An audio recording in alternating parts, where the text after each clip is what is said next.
Good evening again. Another video coming your way. By special request, chap at work enjoyed my last video so much, and he liked the blue car, the ISO Grifo, at the end of the video. He's asked me that could I get on with it. So here we are again. I did start this video earlier on, but I must have hit the wrong button, because as I was drilling out the rivet post, I obviously didn't press record. So here we go. I've already drilled out the rivet post, so we're going to start off with separating the base from the car. As you can see, it's all right. It's in quite good condition. This is a very basic chassis, got no spring leaf suspension or anything. Some of these models do have a spring leaf suspension, rather like Pontiac Trans Am of a later Hot Wheels car. As you can see, they have like a little spring leaf suspension. This one doesn't. It's very basic.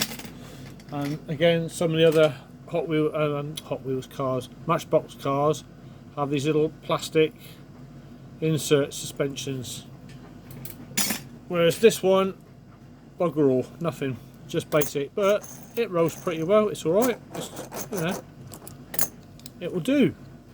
So this comes with a plastic insert. Now you probably noticed there's a little blue tab at the back. At some point there used to be a tow bar. Not a problem, I'm not bothered about that. It's snapped off obviously, so what I should probably do is just cut that off, because I don't like that little bit of blue plastic just sticking out.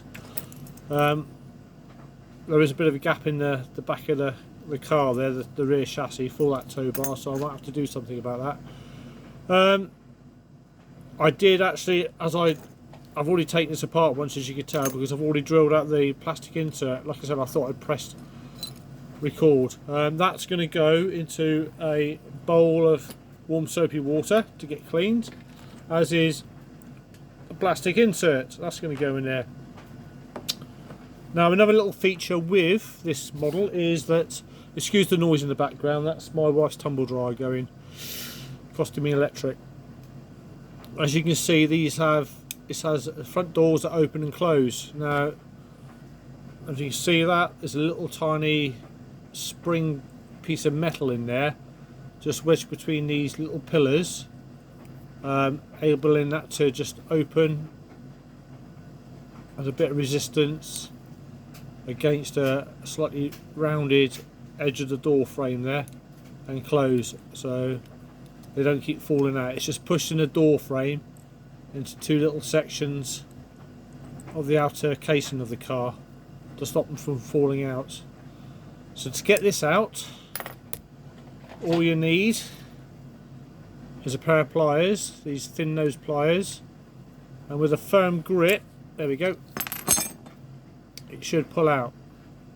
Try not to damage it or bend it the wrong way, because they're quite fragile. This will need a bit of a rub down, it's gone quite rusty, and well, the doors have just fallen out, nothing to them.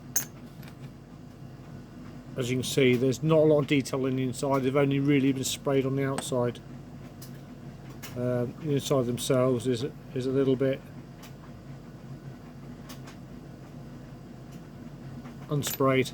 So that's it. So that's the shell of the ISO Grifo. Now I did promise my mate at work I was going to do a bit of research on this car, but I forgot, to be honest. I mean, yeah, it happens.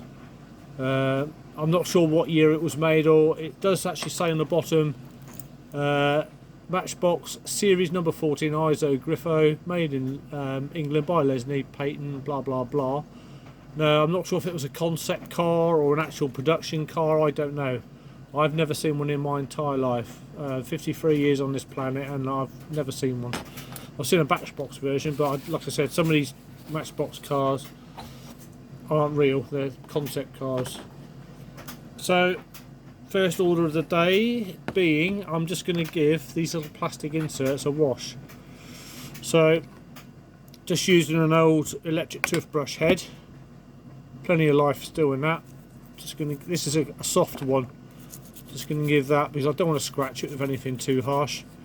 if I use one of these brushes with hard bristles, I don't want to risk it. So that's just getting a bit of a wash with just some light detergent, washing up liquid, that sort of thing, because this has had goodness knows how many years of grime, dust, you name it.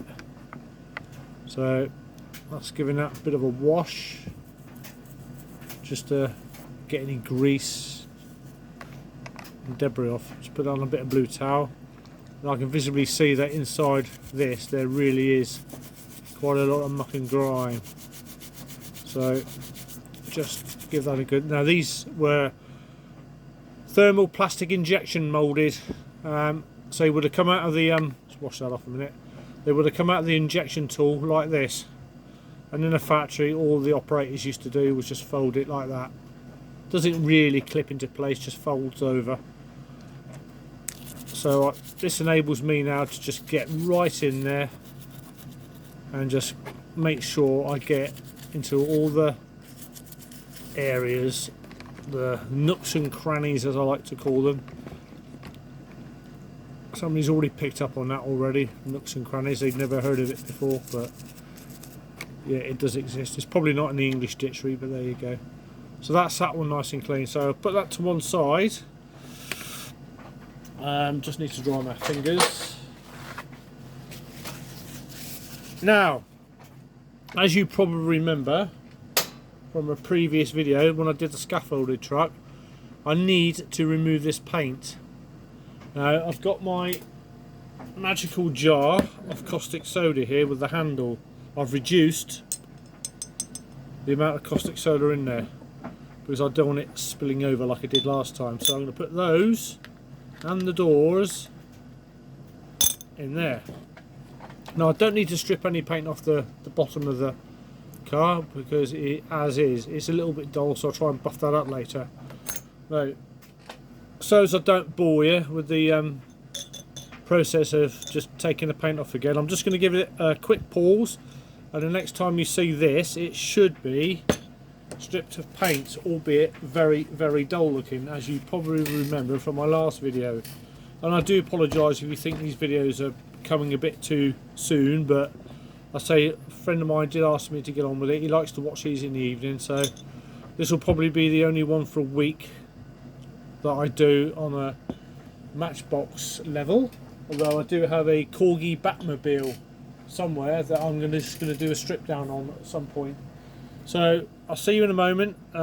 This will suddenly appear in front of the camera stripped of paint, so just bear with me. Right, so here we are again. I've just rinsed it off under a cold tap. I should have said that in my last video when I did the scaffolding truck, that you need to really rinse it off under a tap to remove as much as the caustic soda as you can. Now I did use a reduced amount, didn't leave it in for as long, but there is a little bit of paint still on here which should, yeah, I mean once the caustic soda's got into it, it's coming off. So once I get one of my wire brushes in there, it shouldn't be a problem. This has got some very fine detail, some air grills, not bear grills, air grills, to, I imagine, cool something down in the engine maybe. I don't know if this, I suppose, yeah, it must be a front forward engine in this, because you would never get one in the back. So yeah, there's a, it's just really just loose floppy paint, so this will come off. It's just falling off, a bit like dead skin. Oh, don't you just love to pick off dead skin? Disgusting. So let that dry a bit, dab it. The doors again, just the odd little bit of loose paint. That comes off relatively easy, just flakes off. Later on when I do another video in a week or so, because I'm quite busy for the rest of the week, I shall do one of these models with good old fashioned paint stripper, just to show you the difference in the reaction times. We'll notice that with the caustic soda it's more or less instant, whereas with the paint stripper it can take quite a while. And to note as well with the paint stripper, it all depends on as well what temperature it is, because if your paint strip is in a cold room, I mean a really cold room like this workshop, it doesn't react as well. So I tend to not use paint stripper in cold, damp, horrible wet weather. I find it works a lot better when it's warm. I don't suggest you stand it by a fire or anything like that, because you will have problems, especially it giving off fumes. So that's that done. So we're nearly halfway through the allotted time I've got on my video. So what I shall do is now proceed to get rid of all the excess paint and stuff off the car itself. So I'm just going to get my ever faithful rotary tool. I have done a review on this tool. It is a Parkside one, sold at the local supermarket, Lidl's. I think I paid about 9-10 quid for it. 12 volt, very good. I'm not going to talk about it too much because, like I said, it's on one of my previous videos. So with no further ado, I'm going to go straight for my circular brush, one of my favourites, because there's not really much to, I haven't got any awkward corners like I do with the scaffolding truck or any other models. It should be quite straightforward.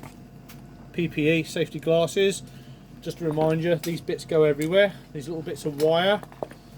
Try and use old clothes, you know, you can use gloves, but I don't tend to because I find them a bit cumbersome.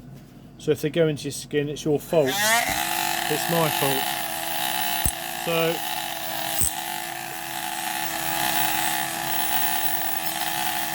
yeah, that's picking off the paint absolutely brilliantly. I'm quite fortunate that this model underneath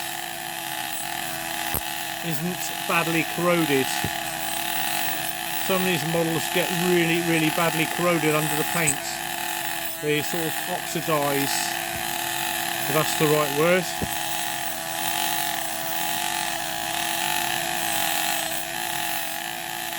So this is coming up a treat already.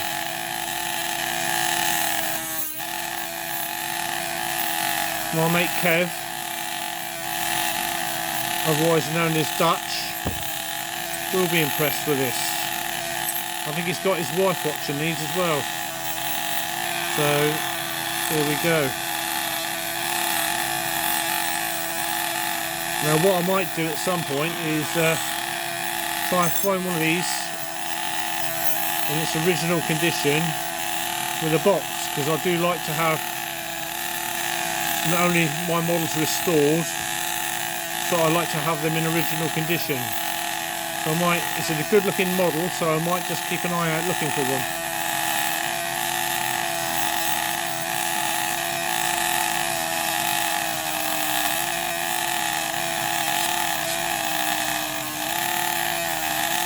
Look at that, fabulous darling, fabulous. Oh, smashing. Still a bit wet inside. Should have dried it off on the radiator, but I'm trying to get this done as quick as possible so it doesn't end up a three-parter like the last model. I'm doing the insides a bit more because, as you know, the door's open and I don't want to expose any really dodgy areas that haven't been painted. I will try and paint the insides as well, but not to high quality obviously. So that's looking good. Do the doors, just give them a quick 1-2, 1-2. Looking good. Ow. Good job I had my glasses on because that would have gone in my eye.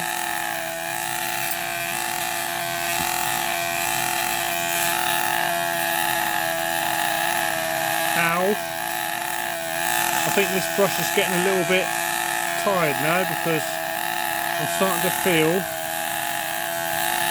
bits of metal flying off towards my head and actually hitting me. They don't last forever. You really need to keep an eye on the state of them. I have had one cheap one that I bought off a website absolutely disintegrate on me. I mean, I'm talking all the bristles fell out and really did make quite a mess of my clothing and almost my face. Now this isn't buffing up all that well, but I'm not too bothered. Bit more pressure and it should come up a little bit better. That's better, yeah, a little bit more pressure. As you can probably hear, that's pushing down a little bit harder. It's coming up a bit shinier. But it's absolutely murdering the bristles, probably.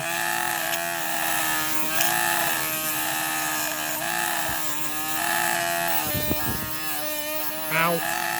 There's another one. I'm going to put this on the bench a minute and just...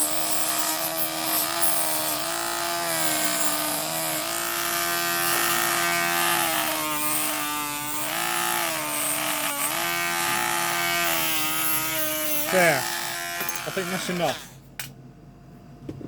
Oh, bloody hell. Right.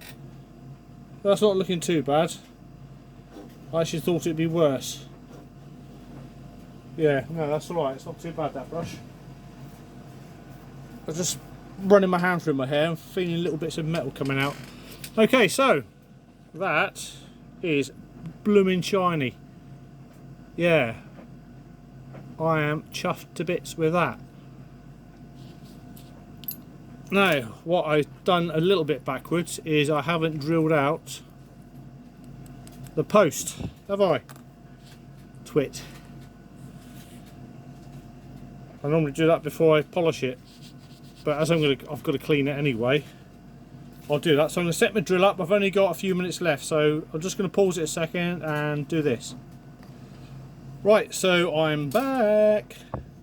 What I've done is very quickly drilled out the rivet post to 1.5 mils. My camera doesn't want to focus today. Here we go, 1.5 mils. And I've now tapped a 2mm thread into the hole. So we need to one of my little 2mm screws. As you can see, look at this, magic, clean bench. Dutch will be pleased, he'll be happy. He's been moaning at me about that as well. He's a Watford boy, very particular, very clean, very tidy. What have I done with my bloody... Oh, there we go. Right, so side cutters. So as before, so yeah, measure it down.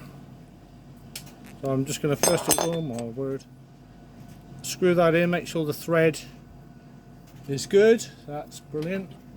Screw the screw down as far as I can. Just got a rough idea how much. Yeah, I need to remove quite a lot of that. So doesn't go that deep. So what I'm going to do again with my wonderful side cutters is ping, cut that off. I've got about 2 minutes left, so I'm going to make this quite brief.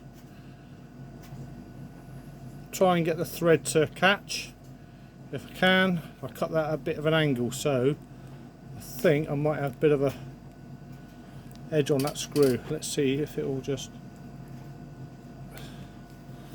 go in. Ah, there we go. Brilliant. Perfect the first time.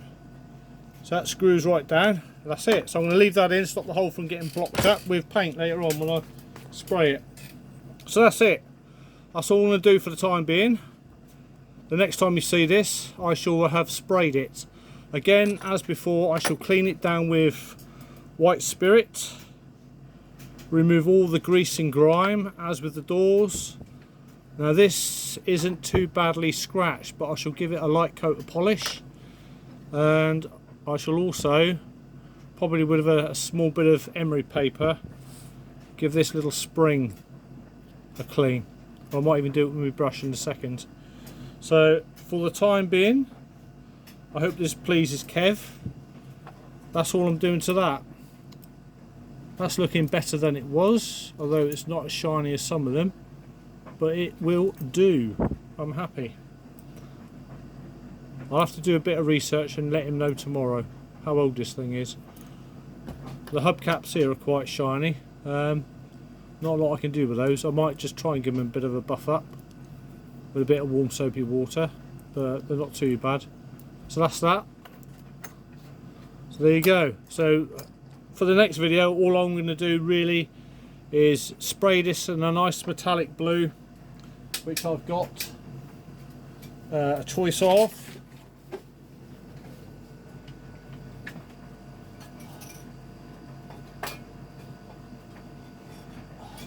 Oh, actually, I've got a Nissan Blue 715 metallic, or this one here is looking more likely, a Peugeot Miami Blue metallic. I prefer the Miami one, especially as I've got a fat lot of the Nissan one. So more than likely it's going to get sprayed in this nice, lovely metallic blue. So until then, I'm going to bid you farewell. This is 21 minutes or so of your life you won't get back this time, but I hope you're enjoying them. And until next time, bye bye.